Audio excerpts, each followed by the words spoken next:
Well, you caught us again. Right out of the green room, having too much fun, and didn't realize the cameras were starting, but they did. And so here we are, busted. So, hey, but it's okay to have fun. Christian men, we're just having fun, right? It's okay to do that if you're I know you guys are preachers and you're supposed to be all proper, but it's okay to have a little fun and laugh and cut up. So we did in the green room. And my buddy H.D. says that when we get to heaven, we're going to be in timeout right off the bat. Yeah, absolutely.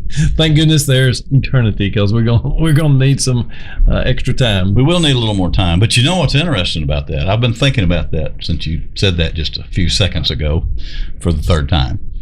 Because this is actually our third start, because I think twice we weren't in record. And then, so, this is TV and stuff. Anyway, it's not real. But anyway, aside from that, I was thinking about that a little bit ago. If they do put us in timeout, we shouldn't feel terrible, because I guarantee you the people up ahead of us are going to be looking over their shoulders, kind of wanting to get in on that. There'll be some interesting stories. Yeah, they're going to be going like, can we just wait a little bit and see what they're going to do up there? Those are the fun people. So is it possible that as we're in timeout, will our timeout continue to get extended because of the stories we'll be telling while we're in timeout? I would say if you can get in trouble here for it, you can really get in trouble there for it. So, all right, here's an interesting question. Whatever. So, work is a pre-fall institution. Like right. Adam was working before the fall. Yeah. If people can work as comics, will there be comedy in heaven? Oh wow! Never thought of that. So, wow. Will you be in timeout, or will God be like, all right, we're just going to put you over here on the stage? This is That's encouraging to me here. because I don't like to stand up and sing in churches, and that's why I understand in heaven, it's like I've got this picture, you're just going to be standing up forever singing. I don't know where that came from, but so 30 minutes bothers you, doesn't it? Yeah.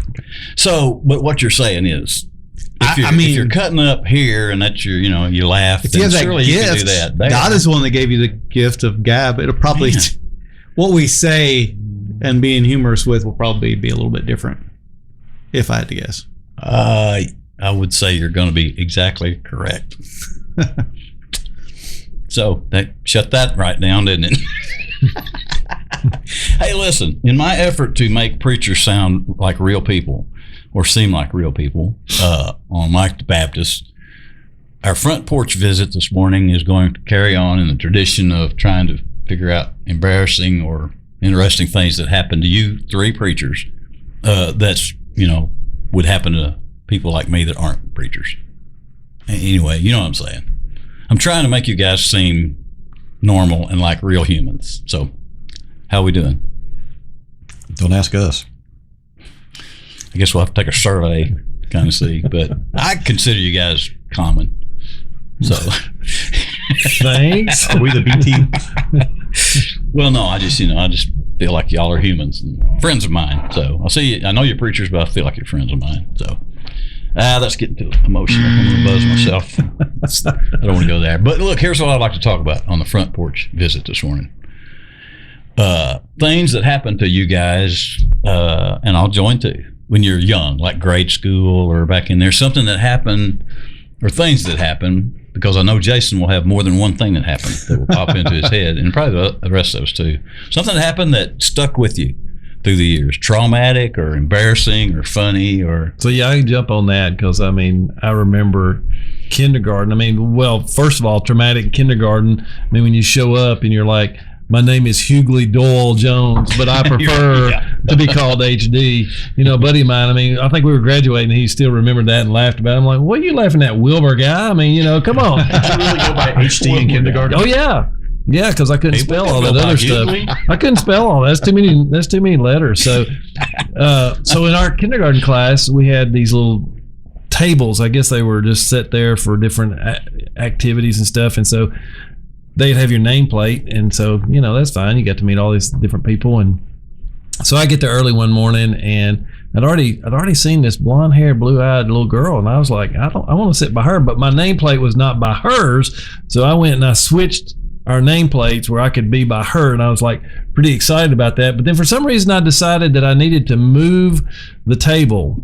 I don't know if I was trying to get closer to the window or what, but as I was moving the table, that sucker folded up, all the toys fell out, and I'm frantic trying to set it back up, and get it all. And here comes my teacher, and I just started crying like a big baby, So, but I remember that's pretty awesome.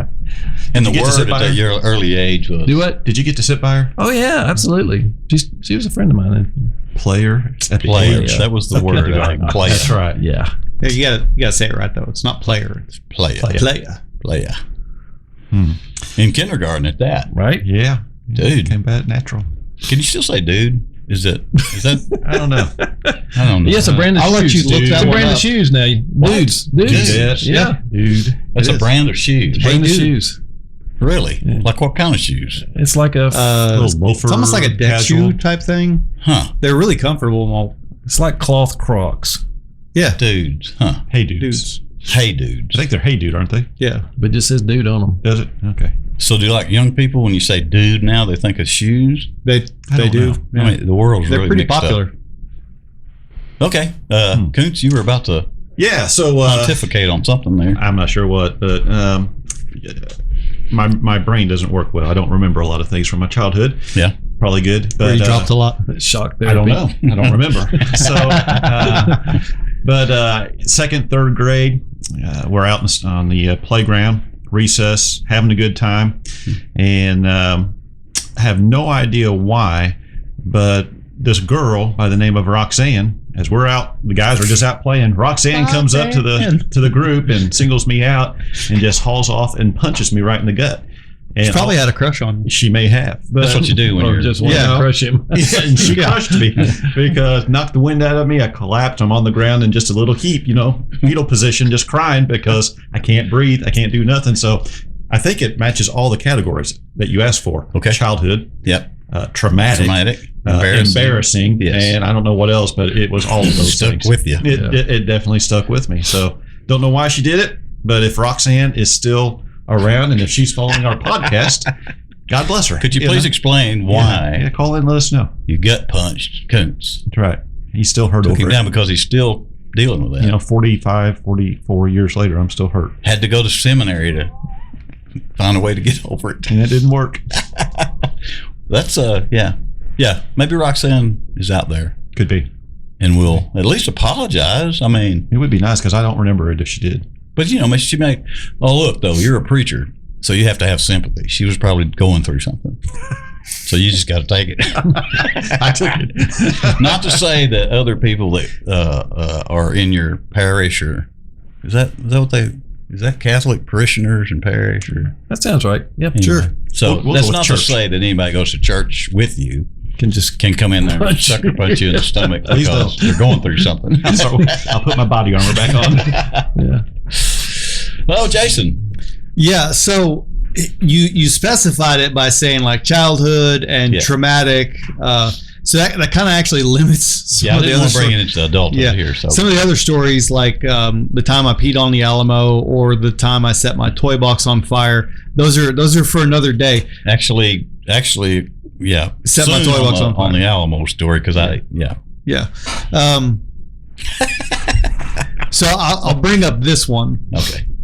I was in first or second grade, something like that. I was young, and I remember it's my fault. Okay, apparently I was tormenting the girl in front of me, and I spit a little plastic bead, and I hit her in the back of the neck, and so she turns around and she like hits me with her jacket, like, oh yeah, that's gonna hurt. Except for the fact that the zipper like ripped my scalp. And so I start screaming and crying, as first or second grader, probably in a wildly inappropriate level.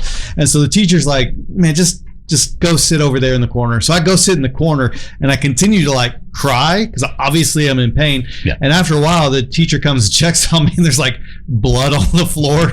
And she realizes, oh, dang, he's actually probably hurt. So I had to get some stitches. That was interesting. That was fun. And you were how old there? I don't know. I was first or second grade, something like that. Pretty I was early. very young. Yeah. Did you have to go through concussion protocol? I did not have to get, but it kind of makes Yeah. sense now, right? Yeah. Yeah. Yeah. I might very well have been dropped a lot as a kid. But there's like a recurring theme with your girl stories, Hmm. and it involves blood, being wounded. Yeah. I mean, you've told several stories like that where it results in like major wounds and. Yeah, my wife's the only one that tolerates me. All I heard was my two boys I'm hanging around with got beat up by girls, and now I thought, they were my protectors, and I'm not feeling too comfortable about that right now. Yeah, it's troubling. It all seems like deja vu to me. Yeah, right? It does. It does. Because Weren't we talking about multiverse a while ago? Something. Timeline. So what was your story? That's pretty deep. Did you give us a story? I was going to, I was going to tell you about the earliest thing I can remember as a child. Have I told you this before? It seems like it, but Anyway, like, you think about I've heard people try to figure out what's the first thing you remember way back. And the first thing I can remember as a human, I think I was bright 3. flashlight. Besides what? A sudden bright flashlight. I don't even remember that one. No. Mm-mm. Yeah, I don't remember that one. That's way back.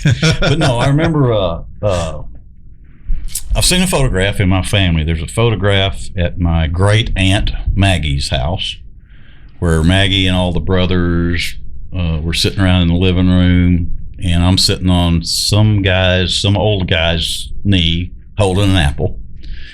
And what happened was Maggie's brother Dank had died, and they brought Dank to the house. They still did that in the hills of Arkansas back then. So Dank was in the living room there, and I remember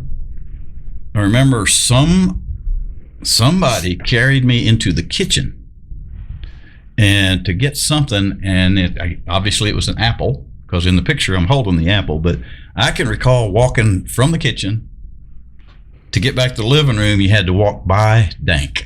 So I can remember looking down at Dank going by and being really freaked out. That has stuck with me all these years. Mm. And so that's the end of the story. Is this why you still won't go to funeral homes? No, I don't mind going to funeral homes. Okay. I'll go to them. I mean, I'm going to go in there and make somebody laugh. If I go to a funeral home, I'm not going to go in there and I'm going to go in there and make somebody chuckle. It may not be appropriate, but nobody said anything yet, so I'm coming. There goes Jackson with a comedy routine at the funeral home. That just is what it is. But any other tales that have cropped up in your collective memories about anything? Seems like I remember us talking about this years ago one time, and there were a few more things that popped up. I mean, that people had remembered. I've got another one that popped in my head. Going into 8th grade, so extending the time frame a little bit, but in 8th grade, I had an English teacher, and she was going through and teaching us different types of essays that you could write. And that day, what we were talking about was the persuasive essay, where you're writing an essay and you're trying to persuade somebody into your viewpoint. And so she's trying to explain this, and she's describing it as a butterball essay. And the kids are like, that's not helping. I have no idea what you're talking about. And so she asked the students, hey, can anybody understand what this means? And we're all like blank stares, and somebody offers up, but you mean like brown nose essay? And somebody offers that up, and so she's like, okay, fine, yeah, brown nose essay. Does anybody know what that is? And so I start laughing. I'm like, well. So I raise my hand, and she calls on me. She's like, okay, Jason, what is a brown nose essay? And I said, isn't that the surgery where you get your lips sewn to somebody's butt? And obviously everybody in the classroom starts laughing, and she just, very stoic face. She's a very prim and proper woman. She just looks at me and she's like, get out in the hallway. And I was like, man, dang it. All right, that one was on me. I understand that. Well, fast forward 4 years, and I go on a date with her daughter. And so we're having lunch together. We're going on this date. And she asked me, she said, Jason, you had my mom for teacher? And I said, yeah, I did. She says, well, did you have any funny stories? And I went on to relay that story to her, and she looks at me, she's like, that was you? She came home and she was telling that story, and she said she had the hardest time not laughing in front of the entire class because she knew if she did that, she was just going to lose it, and she was never going to be able to regain the classroom. I was like, that was me, I did that. And I was like, I felt justified all those years later saying something that I would love to have a film of you as a child. Oh, I saw pictures like his hair is this big. Really? Oh, it's great. Yeah, it's great. Yeah, I mean, I've got Is it a some fro out there. or is it just messy? Well, I have very curly hair the longer it gets. And there's a photo of me when I was just got off work, and I had long hair. My hair was probably down to about here.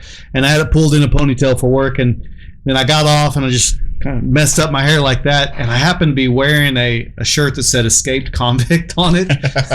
Well, And so they took a picture of me, and I kind of had this crazy look on my face with the hair going everywhere. And I might have even had a goatee that was really long at that time, sort of like what you got. Mm-hmm. So, yeah, I mean, there's some stuff out there that... Do you remember the photo that you did of my baby picture? I do. That's very frightening, yes. You know, in fact, when I edit this, I will Bring that up. I will pop it up there because there was I did a baby, but I did another one where you were sitting on a bale of hay or something. No, I'm sitting in a little chair. It was Yes, and I'm like 2 years old, but he puts like my adult face. Yes, it is. It's frightening. And apparently I had the same ears when I was 2, so it really fit well. Oh, it's frightening. It's bad. It's like if you can imagine, it's like Rosemary's Baby. If you can imagine like a Dutch horror movie poster. Yeah, it's bad. It's bad. Dutch. Yes. I don't know why Dutch, but Yeah, that's in my head. because I had on those little patent white shoes and little suspenders and stuff. I'll put this photo on this video podcast so you can see for yourself. It's frightening. It is frightening. So, yeah. But we all have this acquaintance named Rosemary who went on a mission trip to Arkansas with us one time and do some construction work, and she took a nap in the middle of the day in this dark corner of this building we were working on, and she had on these huge knee pads from when she was working on something, and I took a photograph of that, and it's a little frightening too. Anyway, I don't know why I brought that up, but Yeah, I'm not sure either. it was. That's interesting. I think I'm going to edit that out because That would be appropriate. Yep, I think that one's going to disappear right there. But. Okay, so, these stories are fascinating. I feel like I've heard them before. They're so entertaining and good. And actually, in full disclosure, I think this is the third time we have started this podcast because I forgot to push the correct button on a couple of different machines. So, but I will brag on you guys. You did a pretty good job of acting interested the third time in each other's stories and recalling things that you said previously. This is just how show business works, I guess, or preacher world, something. Okay, speaking of that, we'll take a little break, collect ourselves if possible, and give it over to you guys to talk about some things we found in the Bible. Good times. Do you listen to or watch Mike the Baptist? Do you wear clothes? If so, we've got some great news. T-shirts and hoodies are now available at MikeTheBaptist.com. Just visit MikeTheBaptist.com, click on the merchandise link, and you'll find high-quality tees, hoodies, and even onesies for the babies in a variety of colors, all with the Mike the Baptist logo and familiar sayings from the program. Mike the Baptist is a true labor of love. No one has to pay to listen or watch the program, but Mike and the crew have to eat. So a portion of each sale of a t-shirt or hoodie goes to Mike's local Kroger, Walmart, or electric utility. It's kind of simple like that. In order to keep the program free, we have to generate a bit of income to pay the bills. When you make a purchase, you're not only doing the world a favor by wearing clothes, you're helping keep the messages of Mike the Baptist on the air. Thanks for helping out, and thanks so much for being involved in spreading the good news. What a great planet. Hey, we're back. Thanks for sticking with us. We decided to stay around too, so it all works out. What a great planet. Good times. Yeah. I'm going to turn it over to you guys, then you can lead this serious discussion. Keep in mind, I have a buzzer. If you get too spiritual, I'll buzz you because we want to keep it real as possible. So your whole object of this section of the podcast is for us to remain buzzed? Well, it could happen. It's up to you. Just dumb it down so, anybody can understand what you're saying. Because you've been to school for this. Mr. Koontz. All right. The look that H.D. has on his face, it's just disappointment. All right. So our first question this week is, our thoughts have a great impact on our actions. Wait, boy. I'm sorry. It just came out. I'm sorry. Yeah. Here, I'm going to get a tea. Press on. Are we sure we're going to be able to handle this one? He just left. No, I'm good. That's water, by the way. I need something a little bit harder than that, I think. Okay, sorry about that. That's okay. All right, back to you. Our thoughts have a great impact on our actions. Paul says that our thoughts influence our love, spirit, and understood purpose. Ultimately, they affect how we treat others. So for us, where's an area that our thoughts are negatively influencing our actions? What y'all struggle with? What y'all think on that one? My wife actually says something that is really profound, and she started saying it a couple of years ago, and it's kind of stuck with me. But every time that you insult yourself out loud, you actually have insulted yourself twice. You say it once in your head, and then you say it out loud, and you hear it. So for every negative thought that you have, every insult you have towards yourself, and if you're your own biggest critic, you're actually your own biggest critic twice over. And so that's something I've really had to grab onto, because I grew up in a household where it was really easy to we picked at each other a lot, and so I learned to deflect insults by being the first one to the punchline, making fun of myself. And so she's really called me on that a lot lately. And so it surprisingly, most people would never know, but like that has a negative impact on me, and I've had to really work on that. So you're talking about things that have a negative impact on others or yourself? Yeah. All across the board. Just somewhere where... Right. Where our thoughts kind of mess things up for us. Gotcha. It's like, I'm a very critical person, unfortunately, and I'm always looking at things and thinking, well, that could be better, or why didn't we do it this way, or, and I've had this talk with my wife so many times, especially lately. It's like, man, I'm tired of doing that. And you got to retrain your brain, stop being so critical. Let it go. And I have to preach to myself a lot that look at what's good that's going on. Instead of just trying to tear down and reanalyze or whatever everything, man, look at what God's done, and man, just take some joy in that stuff. So to provide context, he's worked with us for how many months now? He's talking about the time he's worked with us. It's been really hard on him. Yes. Yeah, we're medication listeners going up. I think I have a little of that illness. I have a tendency to, the way I figure things out, I've come to realize about myself. I'm not really being critical, but I'm looking at things that are wrong, and I think I may have a tendency to overdo that at times. Yeah, because it doesn't always have to be my way. There's a lot of ways, and in someone else's mind, it might be a really good way. Yeah, we've joked with each other too about comedy. Well, part of comedy is you look for weaknesses in other people, and it's real easy to pick out those things and make fun of those things. And you don't even have to be evil-spirited to do that, but you do have to stop and think and ask yourself. I was in a small group one day with a bunch of guys, and we were talking about this. What if, like, Miss America came up as your waitress at Cracker Barrel? Would you give her more time and attention and a bigger tip? Or if somebody came up with, they hadn't combed their hair, but they were still a really good waitress. I will say, as a pastor, I'll have to think through that and go, okay, am I more interested in people's problems if I feel like they're attractive or they're nice or they're rich or they're whatever? And then how am I treating the person that maybe gets on my nerves or I don't see as much value in them? And if you think about, again, Jesus' life, he seemed to really reach out to those people that were hurting, right, and not seen, people that were marginalized. And so thanks for the conviction there. Well, and you brought us right into our second question, because it goes right along that path. Well, real quickly, there's also a difference between venting and building steam.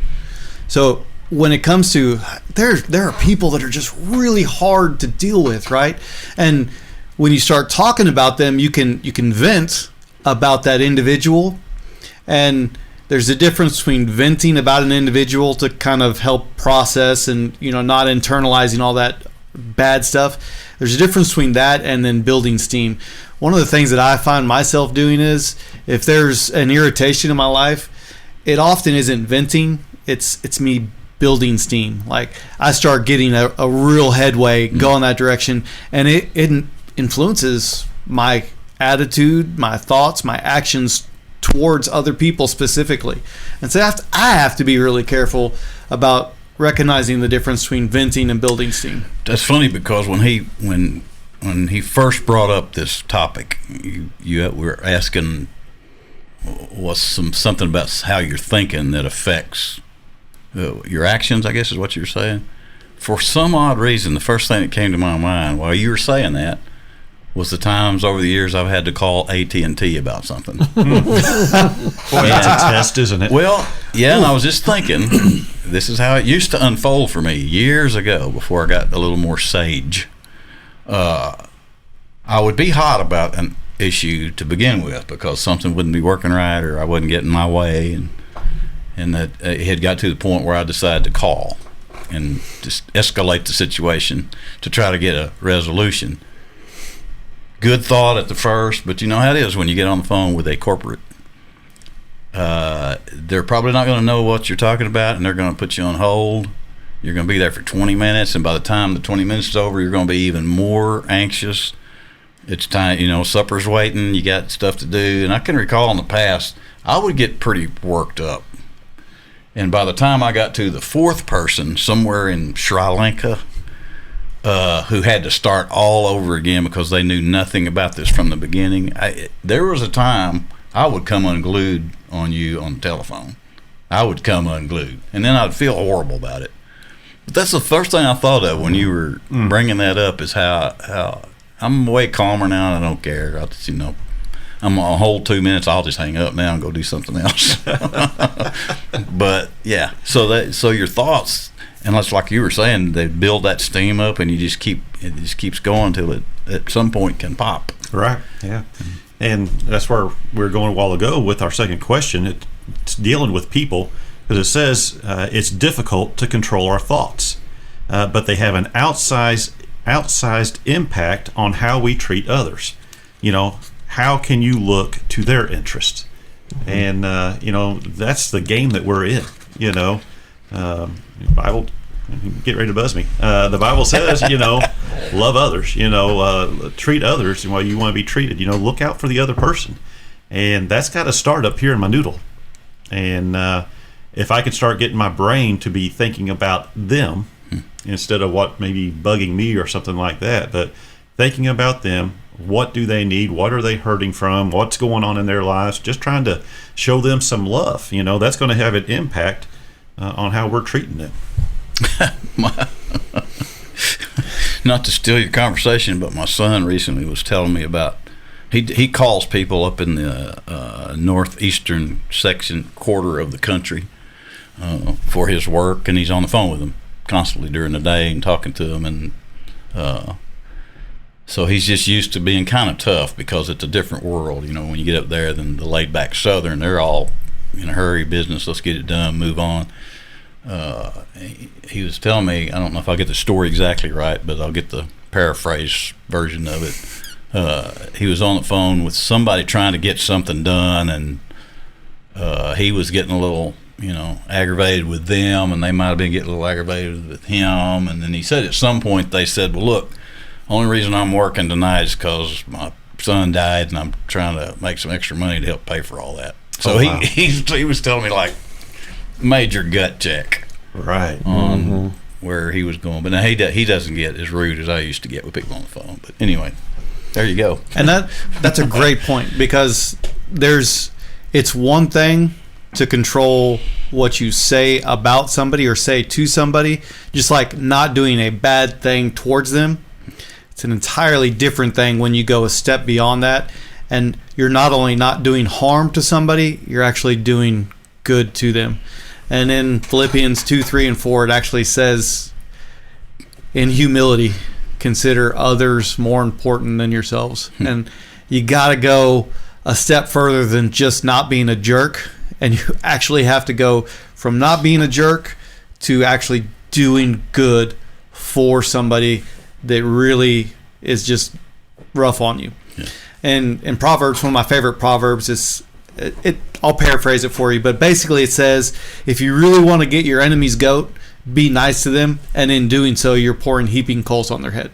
And so there's the positive side of that for us. You really want to get your enemy's goat, be nice to them, and you'll have the added benefit of knowing that you wrecked their life for the day by being nice to them.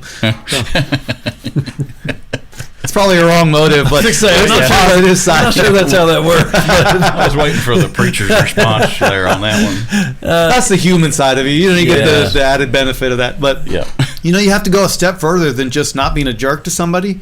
You actually have to do good things for them. Yeah. And that's part of what makes Christianity different. It's not only just not being a jerk, it's actively working for the good of those around you, whether you like them or not. Yeah. Because that's what God did for us. Paul, and I can't remember if it's Philippians or one of the other prison epistles, but he'll talk about how even his imprisonment has helped those who have imprisoned him to hear his testimony, to see him in action, and that's part of that, heaping coals. It's not revenge. It's not to make their life terrible, but it's the reality that you can outserve people when you don't want to. You can outlove them when you don't want to. And that's, Michael, one of the things we've talked about on this program is we're trying to make our relationship with Christ more everyday language. Mm-hmm. And, part of that everyday language is, Jesus came and served us, outserved us. And so, I always talk about, how's it possible for us to love people when we don't want to? How's it possible for us to see people in a way we don't want to see them? Well, because Jesus has done more than that for us. And so he's the one that keeps filling our tank. If you think about the energy sometimes it takes to even listen to some people. I know none of you have this, but man, there's some people when they just start walking towards me, I just feel the tension and the wet cloth all at the same time, and I'm just like, oh my gosh, here we go again. I'm sorry. So and so sick. Life's terrible. I'm right here, seriously. I know, but I just feel that. I feel that, and all of a sudden, it's like, where am I going to get the energy to fake it? But you don't really have to fake it. You really can just try and go, okay, help me see the good in this person, help me see what's going on in their life. I'm supposed to be here to love on them, minister to them, and it's not always easy. Right. I mean, we got that human side of us, like, please stop talking to me so I can just go to lunch. There's somebody, and you have that gift of compassion. I know, already, right?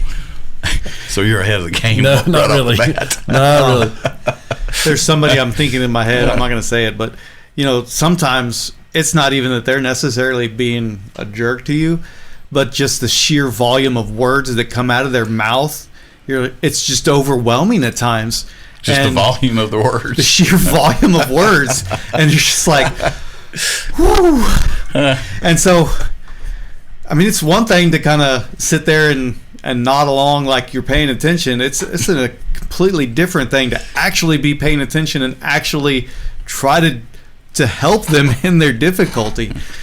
Golly, life is fun and hard at times, Yeah. Well, I think it all the time. It's really tough being a preacher. It's got to be, because you're expected.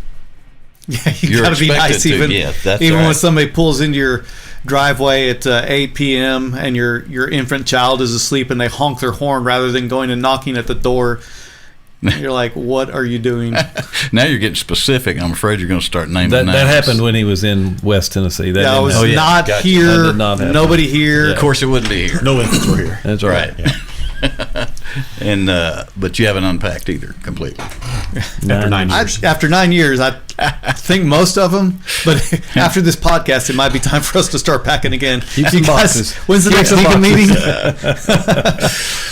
Oh, goodness. All right. Our next question says, verses 12 and 13 in Philippians 2 seemingly argue against each other. Simply put, work in those verses means to make known externally what God has already done for you internally. Where's an area of your life that needs a bit more external evidence of God's internal work. And y'all were talking on the previous question. I was thinking about this fits because giving people time, even when we don't want to give them time. I just need to sit down and just let people talk. We just need to be those that do just need to be the genuine listeners, even when I don't feel like it. But that's really about the most precious thing we can do for another person is give our time to them. You can never compensate somebody for something that can never be replaced. That's whether you're a preacher or not. Yeah. Everybody wants to tell their story. Right. So I think one of the best things you could do for anybody is just give them a little time. Yeah. Let them tell their story and talk. And that'll bridge a lot of gaps too. Yeah, it will. You could have people that will completely opposite ends of the spectrum when it comes to, political views, theological views, life circumstances, all that stuff. If you just let them talk, you can build a lot of bridges with that. Yeah. Do you have verse 12 and 13? Do you have that? I do. Read that out loud for us.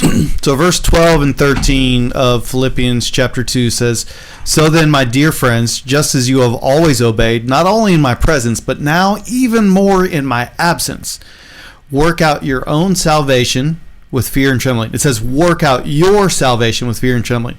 And in verse 13, it goes on to almost say the exact opposite, but it says, "For it is God who is working in you." And here's the kicker: enabling you both to desire and to work out his good purpose. So the cool thing about God is when you don't want to, he gives you the desire, he gives you the want to.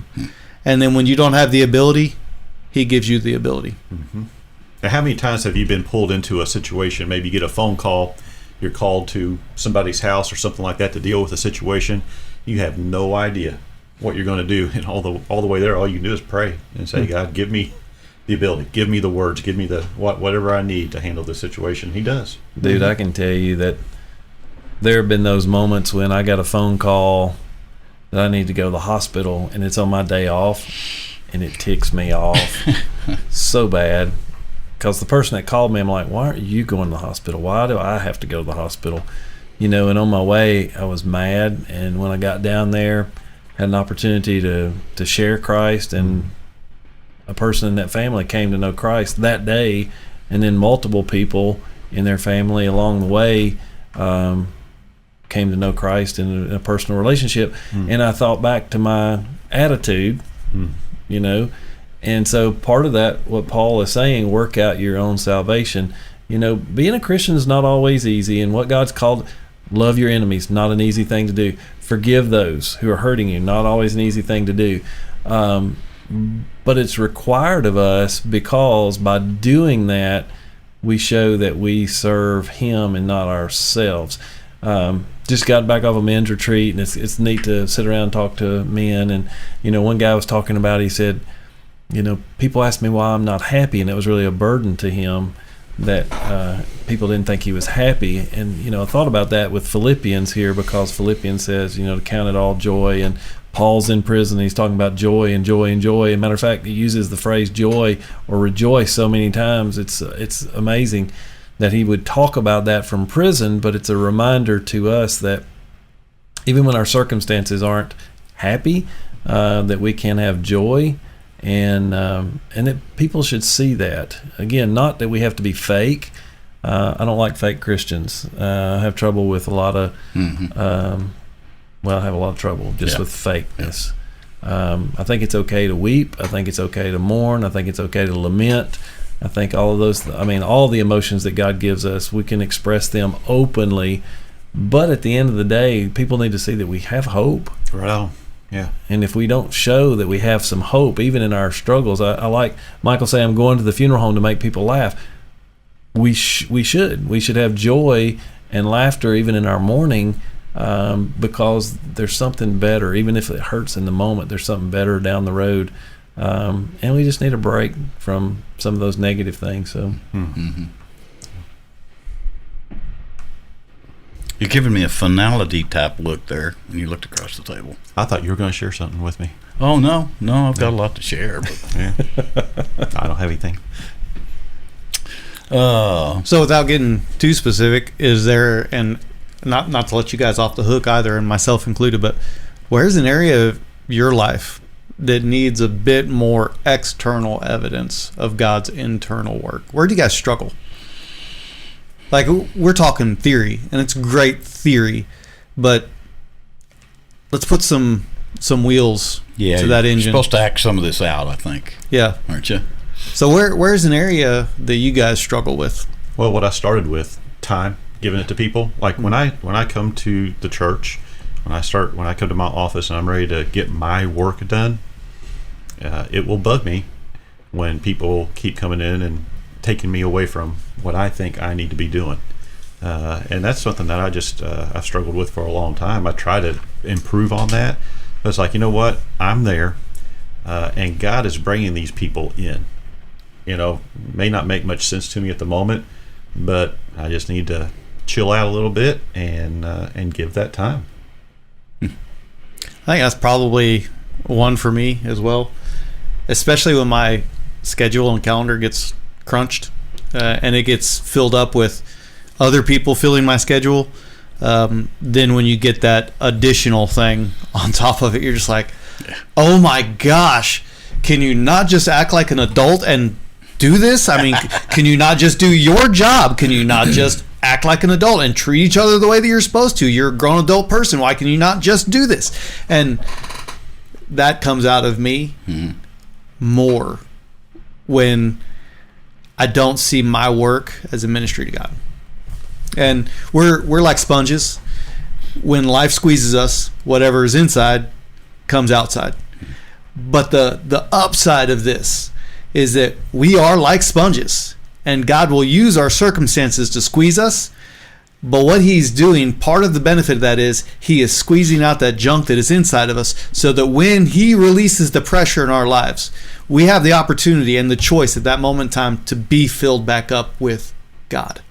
So that when the next time comes around where we get squeezed, the right stuff is coming out. So there's the positive benefit of that. Is that the Twinkie theory? Whatever's inside comes out. Is that the Twinkie theory that that's you probably get squeezed? more Jelly donut theory. When you get squeezed, whatever's in comes out. Gotcha. I've never heard that theory, but I could see You it. like that? It's a good now visual. you're making me hungry. Yeah. It's a good visual, but it sounds like a waste of a Twinkie. I just got a text from my wife asking me if I was coming home for dinner, so now I'm like really getting hungry. You know, but Jason, what you're talking about, when he releases that pressure, we're going to start absorbing.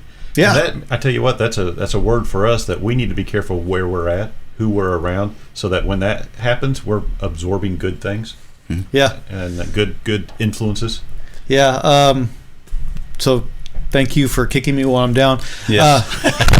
Unintentional. Just doing his job. Unintentional. He's just doing his job. He's a minister. That's right. But, you know, this last week was really like intense time-wise. And so I really was trying to be careful on my first day off in several weeks to just kind of decompress.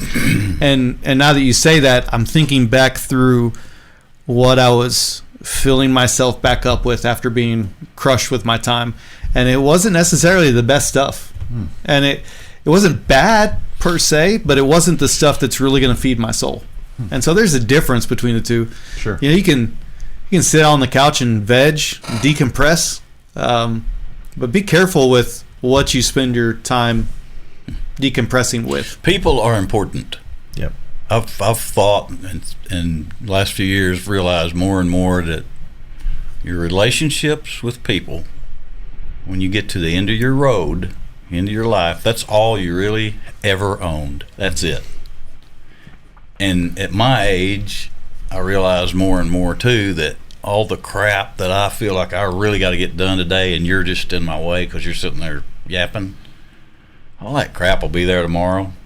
But if I spend a couple minutes with you, then 10 years from now, we're going to have a good laugh about whatever we talked about. So that poor person in Dubai that you were talking to, yes, you know, and I do think part of that is being a good customer to those people that are trying to serve us too, because we all have that mentality that we want to get the best effort for my good money I've paid, my time that I've given you. Yeah. And that's one of the things you've asked for specifics. That's one of the things that I've really tried to do and work on, just because, you know, as we're building this building, I have in my mind what's the right way to do things, and this should be this way and this should be this way. But as we've built relationships with our vendors, I'm noticing, I'm like, they're trying to do it the right way.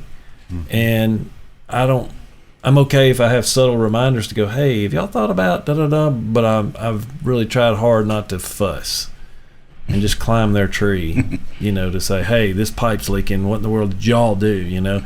I just try to go, you know what? They'll see it. They'll know. And just try to be a little more gracious because I know, obviously, God's been very gracious to us in our maturing process. And I think that's part of what I need to be doing, just be gracious to people.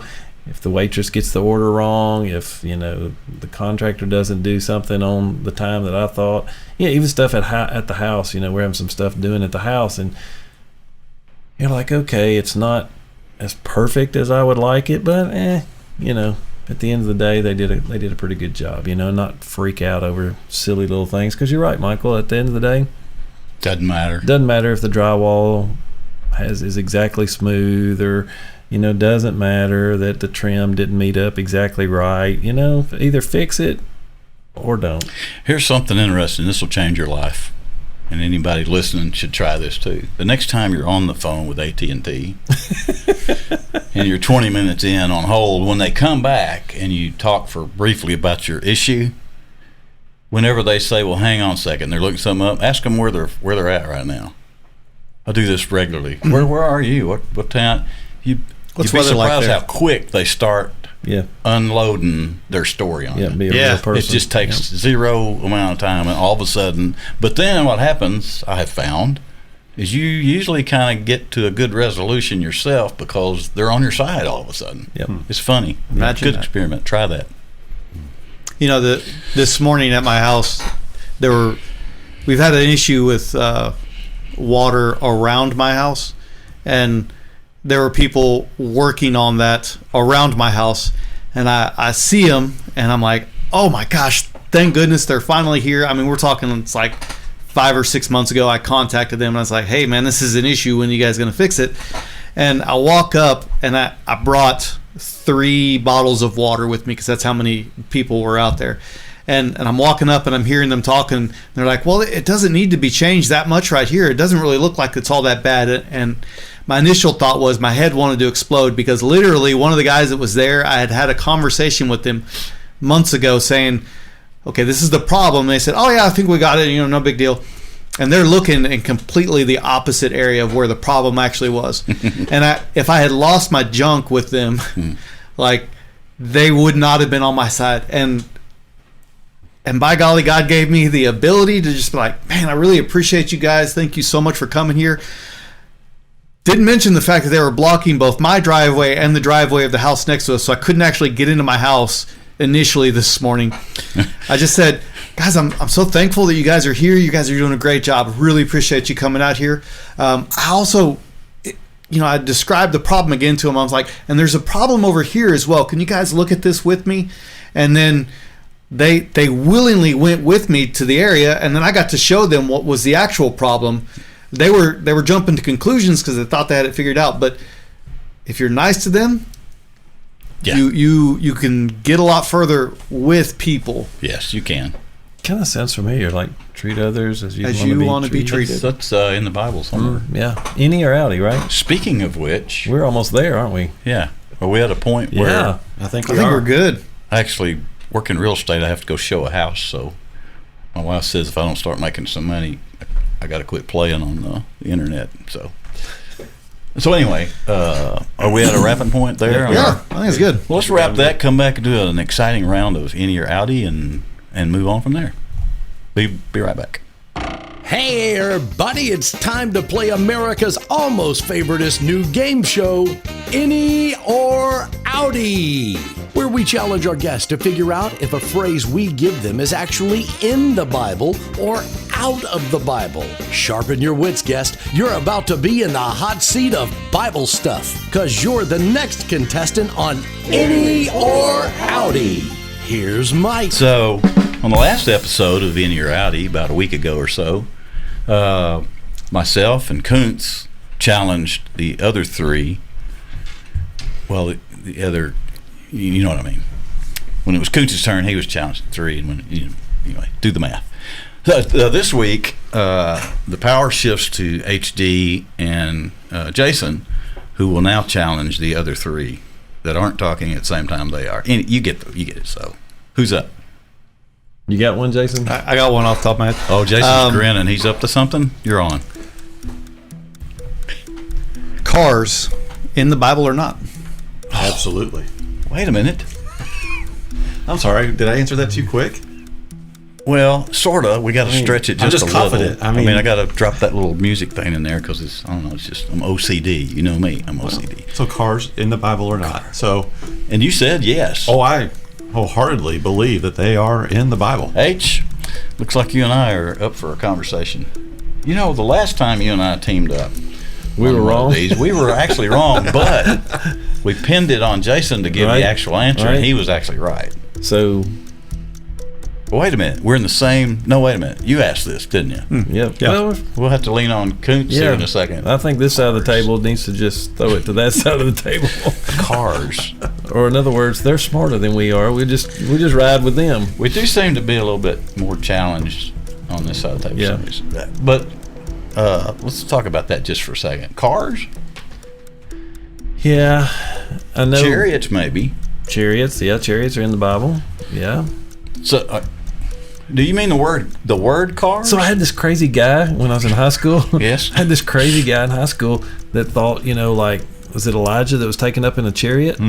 He really thought that was a rocket ship because it had 2 wheels. And he's like, hey, if you look at a rocket ship, it looks like 2 burning wheels. And he thought Elijah was actually taken out in a rocket ship. I've heard, the grasshoppers in Revelation. Somebody once said that it could be helicopters, Huh. like Black Hawk helicopters. Isaiah as well. They'll reference that and say the wheels within the wheels is a reference to the helicopter, and then Is helicopter in the Bible? Is that word in there? helicopter. No. Anyway, back to cars. Cars. Which is a great land in Disneyland. It's Radiator awesome. Springs. Radiator If Springs. you're ever there, you should yes. go see it. Yes, I would recommend it. I would too. But anyway, I would say this is one of those cuckoo cuckoo questions Right. that Mr. Ricciardi brings Absolutely. in.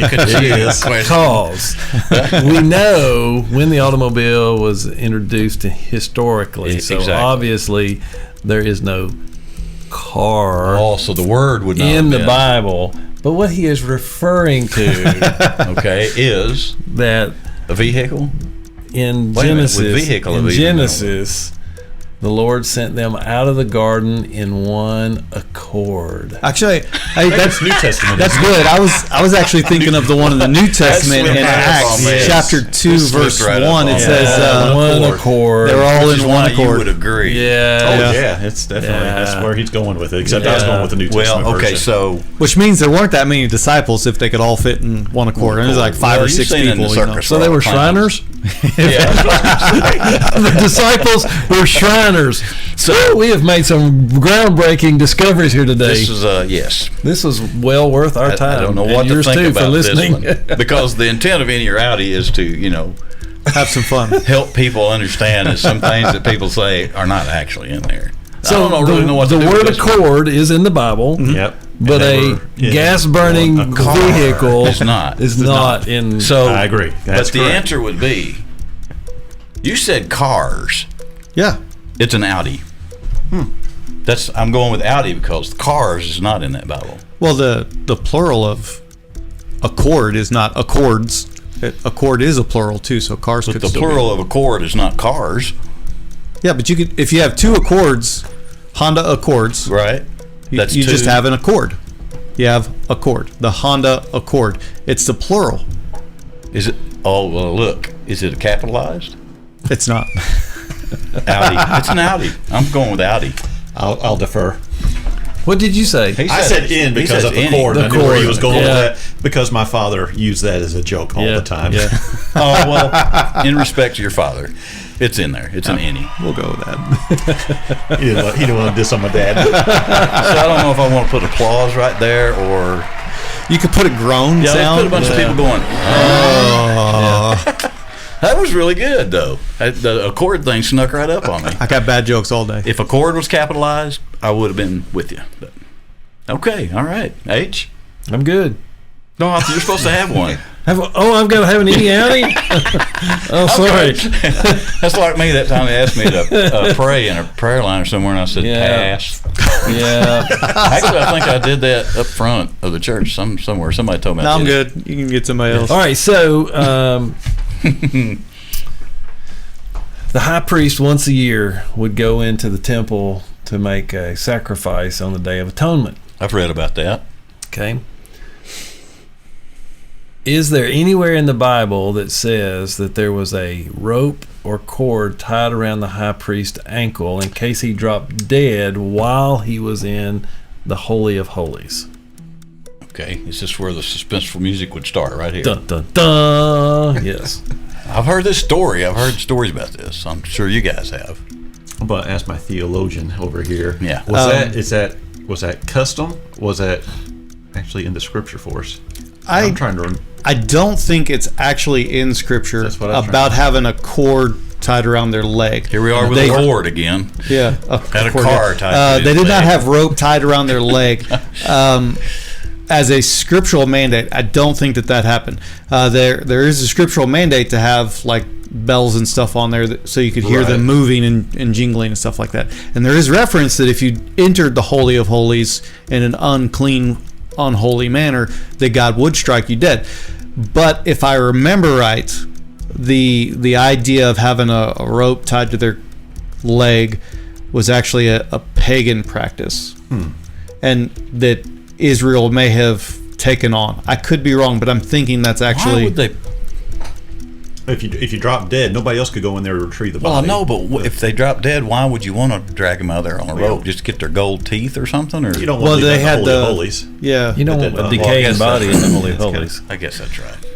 I'm going to say Outty because I can't think of a scripture where it actually tells you to tie a rope tie a around their rope that leg. gives that instruction. Well, having not been to school for it, I don't recall reading that, but I just remember the tale about it from somewhere. I've heard the Yeah. tale about it, Yeah. which is the I point could of be Inny wrong, but I Rowdy. think it's out. You've heard about it. I'll go with you guys. I'll go with Yeah. Outty. That it's Outty. that technical description is not in there. But I'm not a certain Outty, but I'm going to go Outty. I'm just This whole I'm Inny just not- I'm Rowdy not feeling episode I'm not a this one. confident Outty. No, I'm Nobody's real, my confidence level's gone. Right? and right. normally, Koontz is a guy that says, Yep. out. Yeah, he was all on the accord one. Yeah, it's in there. Thanks, Yeah. Dad. Dad taught me well. The answer, I think, is it Outty? Outty. I think it's I'm Outty. gonna I'm go pretty Outty. sure it's Outty. Yeah, I think you guys are correct on that. You know, so go home and study if you can. You might can prove me wrong, but it really is more Jewish custom, something that they talked about. Here's kind of an aside thought on that. So we really know that the high priest was to take that very seriously, and you see that in the Old Testament where we did have some priests drop dead because they got strange fire. And in the New Testament, Yeah, people came before the Lord and drop dead. lied. But think about this, and this kind of shows how bad we can be as people in our religious practice. So in the days of Jesus, you've got Ananias and Ananias and Sapphira. the high priest. Oh, the Caiaphas. Caiaphas. I want to say Caiaphas. I'm like, that's not right. It's been a long day.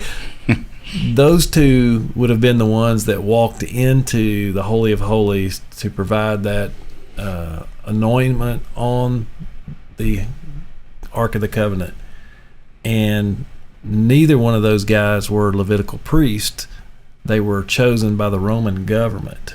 So they were. Well, one of them was like the legit high priest, and the other one was chosen by the Roman government, I think. And they were both high priests at the same time. No, I think they were chosen. Both of them? They were Roman okay. appointees, because Herod appointed, and they were Roman appointees. If I remember my scripture right, or You're probably right. my thesis right there. But anyway, here's the point: as they walk in to ask for the forgiveness for the people, going through the religious routines, God wasn't there, so to speak, because they didn't drop dead. We know at Jesus' death that curtain was ripped in half because God was trying to show that form had just become dead. You know, people, you got to think about that in our religious actions. Just because you go to church doesn't mean you're going to be in heaven, and just because you can sing every verse to Amazing Grace doesn't mean you're a child of God. And it's just a good reminder that, and just because we pray and just because we say things about God doesn't mean we are in a real relationship with God. And so just a good reminder. People should go into church houses with a rope tied around their ankle, probably. Just so their family can get them out of there. At least reverential awe, which is so different than what we were talking about earlier with the harmonica. Possibly, yes. But hey, it has to be, again, funny trumps a lot of other stuff. But anyway. Yes. Hey, good round. Yeah. I think we have, these are fascinating to me, these phrases about whether they're in there. I got to get that off my list so I don't ask that next time. Cause, I forget. Because you're bad about that. I know, right? And in fact, a few weeks ago, we did one on you and you got it wrong, and the next week you came back in, you asked us that one. He's like, it stumped me last week, so I'm going to ask you this classic. week. That was a classic. Scarred me. Hey, we'll be back for a hymn and wrap up this edition. Thanks for staying with us. Oh, wow. What a great contestant and a fine sport today on Inny or Outty, America's almost favorite new game show. Study up, future guest people. You're next in the hot seat for Inny or Outty. Do you listen to or watch Mike the Baptist? Do you wear clothes? If so, we've got some great news. T-shirts and hoodies are now available at MikeTheBaptist.com. Just visit MikeTheBaptist.com, click on the merchandise link, and you'll find high-quality tees, hoodies, and even onesies for the babies in a variety of colors, all with the Mike the Baptist logo and familiar sayings from the program. Mike the Baptist is a true labor of love. No one has to pay to listen or watch the program, but Mike and the crew have to eat. So a portion of each sale of a t-shirt or hoodie goes to Mike's local Kroger, Walmart, or electric utility. It's kind of simple like that. In order to keep the program free, we have to generate a bit of income to pay the bills. When you make a purchase, you're not only doing the world a favor by wearing clothes, you're helping keep the messages of Mike the Baptist on the air. Thanks for helping out, and thanks so much for being involved in spreading the good news. What a great planet. Hey, we're back, and thanks for being with us on this wild episode of Mike the Baptist that took a long time to get on tape because we had to keep starting over. So good times. If we seem frazzled, we are. But you are too, so it all works out. We're going to close with this hymn. This hymn selected by Jason Ricciardi, who went into the deep theological section of the Mike the Baptist hymnal. It's kind of in the middle of the hymnal. You're familiar with it if you have one. And this is one you usually pull out and sing when you're driving down the highway. It's a kind of a highway hymn. Are we singing Life is a Highway? No, but we will at some point. That's a good old hymn right there. Yeah. I remember the old potluck Sunday dinners at the creek baptizing when they would pull that one out and sing it. But today's selection in the middle of the hymnal, selection 111, I think it is, Jason Ricciardi's selection for today.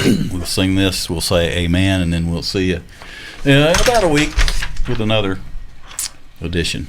So take us home, Jason. Are you sure you want me to do this? I'm really bad at singing. Are you? Well, we all are. So all right, here we go. Boat. Once I rose above the noise and confusion, just to get a glimpse beyond this illusion. I was soaring ever higher, but I flew too high. Though my eyes could see, I still was a blind man. Though my mind could think, I still was a madman. I hear the voices when I'm dreaming. I can hear them say, carry on my wayward son. There'll be peace when you are done. Beautiful. Lay your weary heads to rest. Don't you cry no more. Which is probably what they're doing after hearing this. What a great hymn. That is a good stuff. So moving. Thanks, men. I got to go show house. We'll see you next time on Mike the Baptist. We're just Christians. Trying not to cuss. Did something just flash, or was that just my eyes? Oh, the lights just got brighter.